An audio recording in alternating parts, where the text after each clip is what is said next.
আজ দুটি অনুষ্ঠানের মধ্য দিয়ে সন্ধ্যাটা কাটল।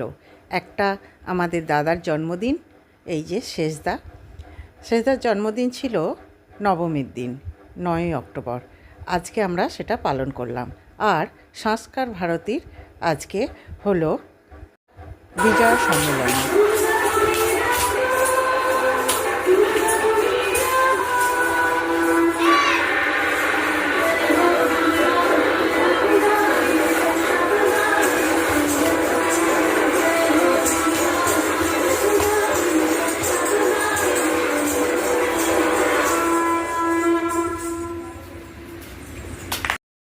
প্রত্যেক বছরই এই অনুষ্ঠান মহা ধুমধামে পালিত হয়, কিন্তু এই বছরে নানান রকমের অসুস্থতা এবং নানান রকম কাজকর্মের জন্য সময় করে হয়ে উঠতে পারেনি, কিন্তু অবশেষে সেই দিন উপস্থিত হলো।